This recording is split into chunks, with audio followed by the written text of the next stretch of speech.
안녕하십니까. 어제 그 한덕수 총리 그 탄핵 심판이요. 90분 만에 끝났거든요. 54일 동안 이게 끌더니 90분 만에 딱 재판이 끝나버린 거예요. 증거도 정인도 아무것도 없어요. 그냥 선고기일을 지정한다. 이렇게 90분 만에 허무하게 이러려고 이게 그렇게 오랫동안 54일 동안 끌었는가. 이런 게 비판이 많죠. 그런데 여기서 중요한 게 법적으로 엄청나게 중요한 문제가 어제 나왔습니다. 뭐냐면 이게 멍청내 국회에서요. 국회에서 이제 한 길만 더 달라. 왜냐하면 이게 검찰에 자료를 요청했는데 수사기록을 검찰에서 이제 자료를 안 보내준다. 그러니까 이제 한 길 더 달서 이게 받아가지고 우리가 증거를 내겠다. 이렇게 계속 요구를 한 거예요. 근데 재판부에서 그렇게 안 받아주고 종결을 해버린 겁니다. 물론 이제 문영배가 말도 안 되는 게 망언을 했죠. 망언을. 뭐라고 이게 망언했냐. 대통령은 혐의가 뚜렷하니까 이게 보내주고 한덕수는 혐의가 미미하니까 이게 뚜렷하지 않으니까 안 보내준 거 아니겠습니까? 이렇게 이야기하더라고. 이게 재판장이 이렇게 해도 됩니까? 재판장이 아니 한덕수는 이길 끝에 왜 혐의가 미미하다고 그래? 근데 대통령은 혐의가 뚜렷하다고 해. 그러면 이게 뚜렷한지 미미한지 수사기록은 처음부터 주는데 논리 자체가 이게 말도 안 되잖아요. 심리를 해봐야 뭐 탄핵 혐의가 있는지 없는지 심리도 하기 전에 기록부터 주는데 그러면 이게 뚜렷하면 보내주고 미미하면 안 보내줍니까? 제 말은 이게 문영배의 말은 이게 망언 중에 망언입니다. 재판관은 절대 결론을 의중을 내비치면 안 되는데 이것만 봐도 이게 문영배는 한덕수는 탄핵 기각, 그 다음에 대통령은 인용, 이게 딱 드러나 버렸잖아요. 이게 문제란 말이에요. 문영배. 벌써 이게 대통령은 혐의가 뚜렷하니까 기록을 보내주는데 한덕수는 미미하니까 안 보내준 거 알겠냐? 이렇게 정리를 하더라니까. 그러면서 이게 그냥 종결한 거예요. 그러니까 한덕수는 탄핵을 기각을 하는데 복귀는 시켰는데 아마 대통령 다음으로 대통령을 파면한 다음에 시간을 질질 끌다가 그때 아마 이게 복귀시켜주려는 시나리오다. 저는 이게 다 짜진 시나리오 봅니다. 다 이게 이재명 민주당과 그 다음에 문영배가 다 짜고 일단 이게 대통령부터 파면시키고 빨리 그 다음에 그때 가서 이제 슬쩍 한덕수를 이게 기각하면 한덕수가 권한대행돼서 대선 치르지 않냐. 뭐 이런 게 저는 시나리오가 짜져 있다. 이렇게 보거든요. 안 그러면 이게 4번이나 한덕수가 이게 빨리 대통령보다 빨리 자기 결정 좀 해달라고 4번이나 요청했는데 시간을 이게 이렇게 끌 이유가 없잖아요. 그리고 이게 90분 만에 그냥 아무 쟁점도 없는데 끝나버리지 않습니까? 자, 그건 이게 어제 탄핵 재판이고 문영배의 망언을 제가 이야기했는데 여기서 이번 동영상의 핵심은 그게 아니고 여기서 바로 이게 심우정 검찰, 박세현 검찰의 불법을 이제 명확하게 드러난 거죠. 이창수 검사장도 이게 수사기록 안 줬죠. 한덕수도 안 줬죠. 근데 왜 윤석열 대통령에게 불법으로 줍니까? 그걸 한번 설명해보라고. 심우정 총장 총괄 지휘하니까. 그 다음에 법무장 박세현 누구 판단으로 수사기록을 대통령 걸리게 다 보내준 이유가 뭐냐고. 왜 한덕수는 안 주고 왜 윤 대통령 걸 다 보내주느냐고. 법에 주면 안 된다고 돼 있잖아. 아직 54일 동안 한덕수 건 안 보냈다면서 수사기록을. 아니 검찰이 이렇게 원칙 없이 마음대로 이렇게 자의적으로 해석해서 그래 심우정 총장 박세현 고검장 그래 문영배 말처럼 윤 대통령에게 탄핵이 뚜렷하니까 보내주고 그러면 이게 한덕수는 미미하니까 안 보내준 거야? 그러면 이게 검찰이 탄핵 여부를 이렇게 판단하는 기관이냐? 검찰이 탄핵 여부를 이렇게 판단하는 기관이냐고. 너 그거 판단해서 뚜렷하면 보내주고 뚜렷 안 하면 이게 안 보내준다는 게 이게 말이 돼? 이거는 이게 명백한 수사기록이 불법인 게 이제 만천하에 드러난 거예요. 그러니까 한덕수 안 보내줘도 헌재에서 문제 안 삼잖아요. 그러면 윤석열 대통령 안 보내도 헌재가 문제 못 삼는 거 아니야. 물론 이게 불법으로 요구한 건 헌재 잘못이지만 그렇게 불법에 응해서 수사 기록을 보내준 거는 검찰의 잘못이 분명하다. 이거는 끝까지 책임 물어야 된다. 왜?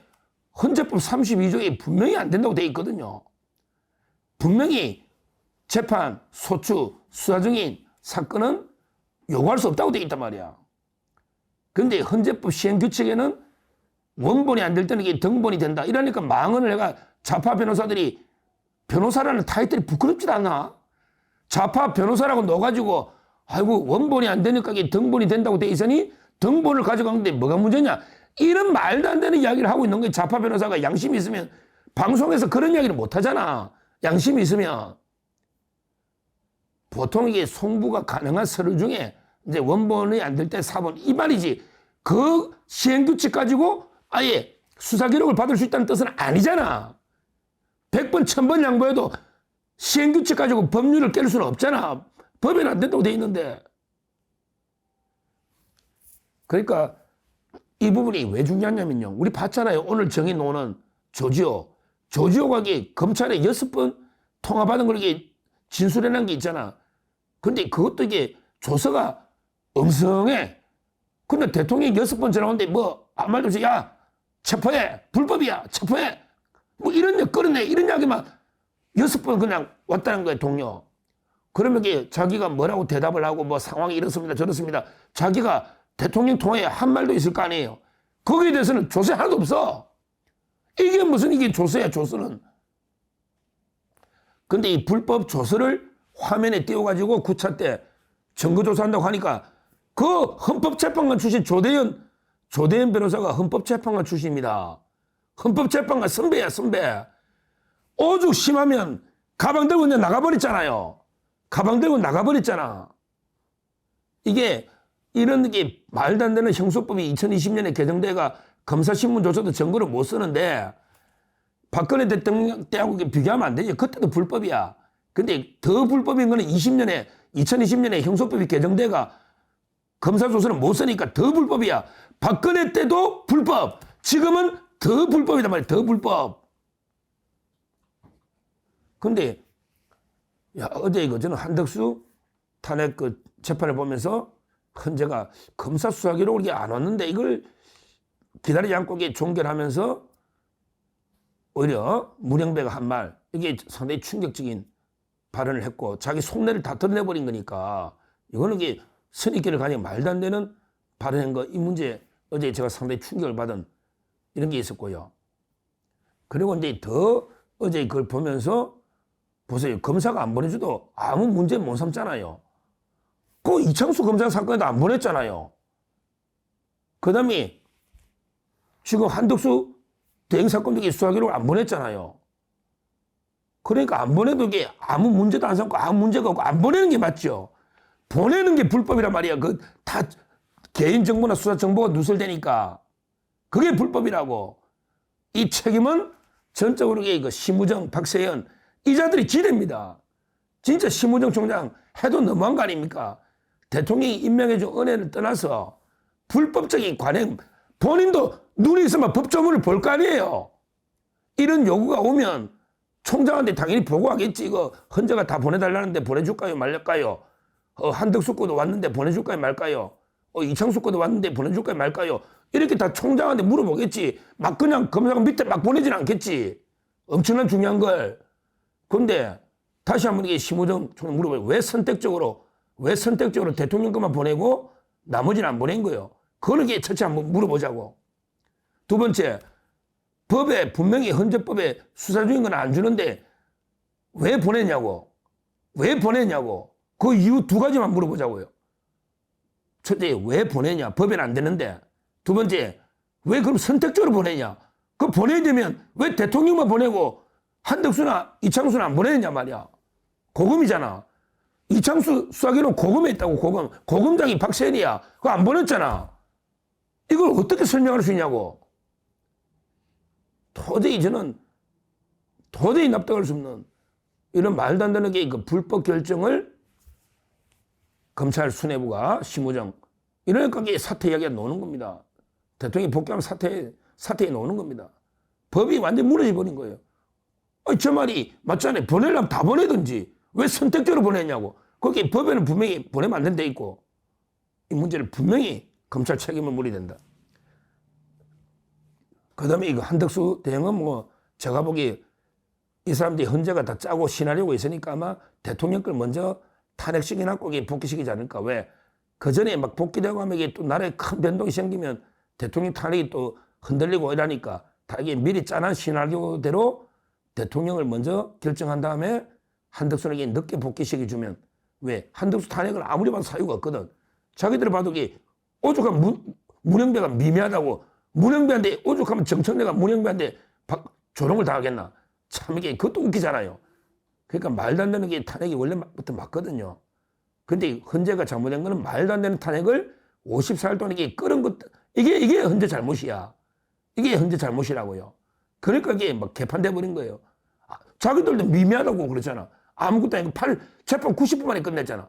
90분 하려고 두 달을 이게 건다, 시간 걸린다. 이게 웃기는 말도 안 되는 거 아닙니까? 90분 재판하려고 두 달을 끈다. 이 두 가지 문제 어제 그 말씀드리고요. 마지막으로 한덕수 총리한테 한 말씀만 드리면 한덕수 총리 오늘 이게 정인 나가면 이게 좀 똑바로 좀 정언하세요. 아니 뭐 들리락 말라가 목소리를 이렇게 기주고 가지고 뭐 그래. 아이고 뭐 제가 다른 결정을 못 막았습니다. 어쩌고 저쩌고 뭐 그래 계엄이야 반대할 수 있지. 그럼 못 방 그거 좋아. 그런데 분명한 거는 대통령이 국무회의를 거치려고 기다렸잖아. 계엄 선포 안 하고 다 소환해가 11명이 모여가지고 의견을 반대하든 찬성하든 의견 개진을 5분 동안 했잖아. 그러면 국무회의는 거친 거 아니야. 거기에 무슨 개인 판단이 뭐가 필요해? 뭐 형식적인 뭐 어쩌고 대통령이 거치려고 해가 거친 건데. 그리고 회의록 다 작성해라고 지시해가 작성 다 돼 있고 부서실장. 그 부서도 하려고 이게 국방부에서 기한이 올라야 부서가 되거든요. 근데 처음부터 계엄 기한이 올라오면 그럼 이게 다 비밀이 새버리잖아. 그 사후에 부서 절차를 밟으려고 하다가 이제 막 압수수색 당한 수사 나고 막 광란에 칼춤 주니까 결국은 부서가 안 됐지만 하려고 준비시켰잖아 대통령이. 사후에도 되거든요. 그러면 이게 국무회의와 관련해서는 아무 문제가 없다는 걸 단호하게 좀 정언해라면 단호하게. 자신있게 단호하게. 그리고 계엄이 그 불가피했다는 거 뭐 국정마비. 그건 이게 국가 비상사태입니다. 요즘 세상에 북한이 뭐 전면전 쳐들어옵니까? 북한이 쳐들어와야 계엄하는 게 아니고 이것도 이게 국가 비상사태입니다. 그 판단은 대통령이 하는 겁니다. 이게 고도의 통치형이 정치 영역이에요. 계엄이 필요하다 안 한다는 1차적으로 대통령이 하는 겁니다. 그 다음에 뭐 국회가 2차적으로 할 수 있겠지. 국회가. 이걸 이게 분명히 한덕수 총리는 오늘 정언을 똑바로 소신 정언 바로 하시고요. 뭐가 그래 기죽어 가지고 그 재진 사람처럼 뭐 재진이냐고. 재진 사람처럼 이렇게 그렇게 그 소극적으로 정언하면 안 되고 자신 있게 그 모든 절차는 적법했다. 그 다음에 그 국가 비상사태 여부는 대통령이 판단할 문제다. 단호하게 정언하시고 하여튼 그 헌재 문제와 특히 검찰의 문제. 제가 한덕수 어제 재판을 보면서 그 두 가지를 확신했기 때문에 다시 한번 그 문제를 제기를 합니다. 반드시 심우정 박시현의 책임은 물어야 된다는 거하고 그 다음에 그 헌재가 꼼수를 부리고 특히 문영배 재판 진행은 아예 속내를 다 드러내버린 이런 이게 망언 이것도 이게 반드시 책임을 물어야 된다. 이렇게 말씀드립니다. 감사합니다.